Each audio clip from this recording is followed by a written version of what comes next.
A gente vive o dia de hoje, 23 de agosto de 2025, de olho no amanhã. Planejamos a próxima semana, o próximo ano, a próxima década. Mas e o ontem? E o ontem de ontem? A história que nos contaram na escola parece tão certinha, uma linha reta, um roteiro bem ensaiado. Mas será que é só isso? Será que não existem cenas deletadas? Capítulos inteiros que foram arrancados antes da versão final? A verdade, meus caros, é que o passado é um oceano profundo e escuro, e o que conhecemos é apenas a superfície que a luz do sol consegue tocar. O resto? O resto é mistério, é abismo, é um convite para mergulhar de cabeça. Pense bem. Quantas vezes você já olhou para uma ruína antiga, uma pirâmide? Vamos começar pelo nome mais famoso desse paredão de lendas: Atlântida. Platão imortalizou essa história. Uma ilha-continente poderosa, além das colunas de Hércules. Uma civilização utópica, com engenharia fantástica e riquezas incalculáveis. Um poderio militar que dominava partes da Europa e da África. Mas a arrogância, a híbris, subiu à cabeça dos atlantes. Eles tentaram conquistar o mundo, e como castigo divino ou cataclisma natural, foram engolidos pelo oceano em um único dia e uma única noite de infortúnio. Do outro lado do mundo, no vasto Oceano Pacífico, ou talvez no Índico, surge outra lenda: Lemúria, ou Mu, como alguns a chamam.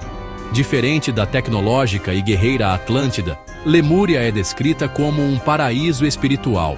Seus habitantes, seres de grande sabedoria, vivendo em harmonia com a natureza, possuindo habilidades psíquicas e compreensão profunda do universo. E então, a mais recente e intrigante das teorias, o Império Tártaro, ou Tartária. Não um continente submerso, mas uma história reescrita. Até poucos séculos atrás teria existido um vasto império global, com capital na Sibéria, estendendo-se pela Ásia, pela Europa e até pelas Américas. 3 narrativas, 3 formas diferentes de olhar para as lacunas do nosso passado. Quando a gente leva essas histórias para o laboratório da ciência, o jogo muda. Os cientistas, com seus jalecos brancos e métodos rigorosos, são como o anjo da semana. Eles têm o poder de imunizar uma teoria ou mandar outra direto para o paredão do descrédito. No caso de Atlântida, a academia tradicional é categórica. A história de Platão é uma alegoria, uma fábula filosófica criada para discutir conceitos de estado ideal, de justiça e o perigo da corrupção moral e do imperialismo. Para a ciência, não há uma única prova geológica ou arqueológica que sustente a existência de um continente inteiro que desapareceu de forma tão dramática no Oceano Atlântico. Com Lemúria, a história é um pouco diferente. O nome Lemúria foi, na verdade, cunhado por um cientista do século XIX, Philip Sclater. Ele estava tentando explicar a presença de fósseis de lêmures em Madagascar, Índia. Ele propôs a existência de uma ponte de terra, um continente, que ele chamou de Lemúria. No entanto, a teoria da tectônica de placas, desenvolvida décadas depois, explicou esses padrões de distribuição de uma forma muito mais elegante, tornando a hipótese de um continente no Índico obsoleta. A ideia de Tartária, por sua vez, enfrenta um ceticismo ainda maior. Os historiadores apontam que Tartária era um termo geográfico usado pelos europeus por séculos para descrever uma vasta e pouco conhecida região da Ásia Central. As semelhanças arquitetônicas globais são explicadas por movimentos estilísticos e intercâmbio cultural, não por um império global unificado. A ciência busca evidências concretas, replicáveis. E até agora, essas grandes civilizações perdidas não passaram nesse crivo. Elas permanecem no campo da mitologia, da ficção, do esoterismo. Mas a casa continua a especular. Mesmo com a ciência oficial dizendo não, o jogo da investigação continua, e alguns jogadores trazem para a roda o que eles consideram a prova do anjo. Para a Atlântida, por exemplo, Os entusiastas apontam para descobertas reais. A cidade de Helike, na Grécia, foi de fato destruída por um terremoto e um tsunami em 373 a.C. e redescoberta submersa. Além disso, a explosão vulcânica da ilha de Thera, hoje Santorini, aniquilou a avançada civilização minoica, um evento de proporções cataclísmicas que ecoou por todo o Mediterrâneo. Outras pistas vêm do fundo do mar. A misteriosa estrada de Bimini, perto das Bahamas, embora a maioria dos geólogos hoje a considere uma formação natural, a simetria alimenta o debate. Mapas antigos, como o de Piri Reis de 1513, que parece mostrar a costa da Antártida sem gelo, são usados como argumento de cartografia pré-glacial. Cada uma dessas pistas é uma peça que não se encaixa perfeitamente no quebra-cabeça da história oficial. No caso de Lemúria, as evidências são mais sutis.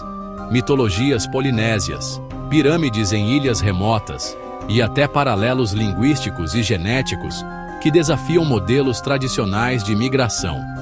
Eles perguntam: como explicar sem uma pátria-mãe perdida? Por que essas histórias, mesmo descartadas pela academia, continuam tão vivas, tão pulsantes? Porque elas representam o lado B da história. Aquele disco de vinil que a gente vira para ouvir a faixa que não tocou no rádio. As teorias alternativas sobre Atlântida, Lemúria, Tartária florescem nesse espaço. Elas oferecem uma narrativa mais emocionante, mais grandiosa do que a história lenta e gradual de potes de cerâmica e ferramentas de sílex. Elas nos dão deuses, heróis, tecnologias fantásticas, catástrofes épicas. É o blockbuster de Hollywood contra o documentário europeu. Essas teorias satisfazem a necessidade de acreditar que somos mais do que aparentamos.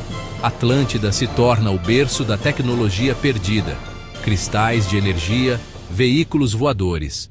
Lemúria se transforma na fonte da sabedoria esotérica, um Éden espiritual. Tartária se torna uma bandeira contra uma suposta tirania intelectual. Ela ressoa em uma era de fake news e teorias da conspiração, onde a verdade oficial é constantemente questionada. E Tartária se torna símbolo de resistência. Elas transformam cada um de nós em detetives, exploradores do proibido. Dão permissão para questionar, para olhar para as pirâmides do Egito e México e perguntar: por que semelhantes? Por que tantos mitos de dilúvio ao redor do mundo? As alternativas são muito mais divertidas. Agora, vamos entrar em um cômodo desconfortável, o quarto branco da ciência. Um lugar onde as ideias são isoladas e testadas sob uma luz forte e impiedosa. A primeira razão é metodológica. A ciência histórica funciona com evidências verificáveis. Um pote de cerâmica, uma inscrição em uma tumba, um osso datado por carbono 14. Além disso, existe o peso do paradigma estabelecido, um edifício monumental de conhecimento construído ao longo de 200 anos. Aceitar uma civilização global superavançada seria dinamitá-lo por completo. Exigiria a reescrita de praticamente todos os livros de história, arqueologia, geologia, antropologia. A resistência não é má fé, mas pela magnitude da mudança. Há viés de confirmação, conservadorismo acadêmico. Desafiar pode significar ostracismo profissional, perda de financiamento, ridículo. A linha que separa a arqueologia alternativa da pseudociência é tênue. Esoterismo, misticismo, teorias sem fundamento. Isso faz com que a academia, por autoproteção, tenda a descartar o pacote inteiro, incluindo perguntas genuínas. A história oficial ignora essas narrativas não apenas por falta de provas, mas para proteger o método científico. É uma forma de manter a casa em ordem, mesmo que signifique deixar alguns mistérios do lado de fora. Às vezes a história só avança quando nova geração assume o comando. O ônus da prova para quem propõe revolução é extraordinariamente alto. Vamos abrir o baú de curiosidades, aquelas pequenas peças que fazem o queixo cair e a mente viajar. Sobre Atlântida, uma das curiosidades vem do próprio texto de Platão. Ele descreve a capital com precisão matemática. Anéis concêntricos de terra e água, conectados por pontes e canais. Muralhas revestidas de latão, estanho e o misterioso oricalco. Para Lemúria, a curiosidade está nas estátuas da Ilha de Páscoa, os Moai. Essas gigantescas figuras de pedra são um mistério por si só. A escrita Rongo Rongo, indecifrada, é vista por alguns como resquício lemuriano. No universo de Tartária, as curiosidades são arquitetônicas. As Star Forts aparecem ao redor do mundo. Edifícios grandiosos, instalações rápidas e ornamentadas. A sugestão de energia livre suprimida por magnatas como J.P. Morgan alimenta conspirações. Esses pequenos fatos são o tempero que mantém essas histórias saborosas. O oricalco de Atlântida, metal real ou liga esquecida? As estátuas da Ilha de Páscoa. Por que foram construídas e depois abandonadas? Cada pergunta é uma porta. E atrás de cada porta, novas perguntas. Estamos agora no centro da arena, no jogo da discórdia da história. De um lado, a narrativa oficial, sólida, baseada em décadas de pesquisa, revisada por pares, dona da verdade estabelecida. Do outro lado, temos os desafiantes. Atlântida, Lemúria, Tartária. Elas jogam na mesa uma narrativa diferente. Ciclos, resets, picos e quedas. Uma história de ciclos, não de linha reta. É o mesmo objeto, a mesma evidência, mas vista por lentes diferentes. A ciência vê o Piri Reis como compilação de fontes. A teoria alternativa vê cartografia avançada pré-glacial. A ciência vê pirâmides como tumbas. Alternativas veem usinas de energia. Talvez a verdade não seja um objeto que um lado possui e o outro não. Talvez seja um processo, uma conversa. Talvez a verdade seja um processo, um debate. E as teorias alternativas, mesmo erradas, forçam a ciência a reexaminar premissas. Talvez a história oficial esteja correta em 99%, mas aquele 1% de anomalias pode esconder a próxima grande descoberta. Forçar a ciência a não se acomodar é um papel válido das alternativas. Neste jogo da discórdia, o objetivo não é eliminar o outro jogador, mas aprender a ouvir seus argumentos. Aprender a ouvir é talvez o maior avanço possível. E assim, chegamos ao fim da nossa jornada, mas não ao fim das perguntas. O que fica de tudo isso, depois de espiar Atlântida, Lemúria, Tartária, o que a gente leva na bagagem para o nosso dia a dia? A lição mais importante talvez não seja sobre continentes submersos ou impérios apagados. É sobre a natureza da própria verdade e a importância da humildade. O conhecimento é fluido. O que hoje é fato, amanhã pode ser teoria superada. E o que hoje é lenda pode conter um grão de verdade esquecida. Aprender com esses mistérios é aprender a questionar. Visitar uma biblioteca, um museu, um sítio arqueológico, não apenas para absorver, mas para fazer perguntas.